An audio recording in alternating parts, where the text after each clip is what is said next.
ఓం శ్రీ సాయిరామ్.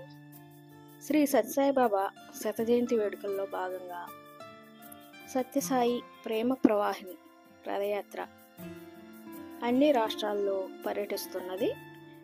అందులో భాగంగా కృష్ణా జిల్లాలో 4 రోజులు అంగరంగ వైభవంగా పర్యటిస్తున్నది.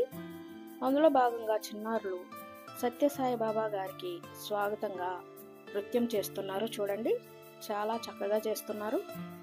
ఏ ఊరు వెళ్ళినా, ఏ గ్రామం వెళ్ళినా ఇలా చిన్నారుల సాంస్కృతిక కార్యక్రమాలు చేస్తున్నారు. బాబా గారికి స్వాగతంగా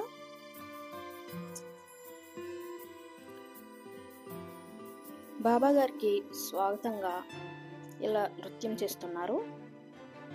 నృత్యం చేసి ఆహ్వానిస్తున్నారు. ఈ చిన్నారులలో చిన్నప్పటి నుండి ఇలాంటి భక్తిభావం ఉంటే పెద్దయిన తర్వాత చాలా మంచి పొజిషన్లో ఉంటారు. ఏ పిల్లలకైనా ఇలా చిన్నప్పటి నుండి భక్తిభావం నేర్పాలి, సేవ చేయడం నేర్పాలి. అలా చేయడం నేర్పిస్తే మనం చిన్నప్పటి నుండే అలా నేర్పించాలి. నేర్పిస్తే ఇంకా పెద్దయిన తర్వాత వాళ్ళు ఇంకా అదే రూట్లో ఉంటారు. ఈ వీడియో కనుక మీకు నచ్చితే లైక్ చేయండి, మీ అభిప్రాయం కామెంట్ చేయండి. Thanks for watching.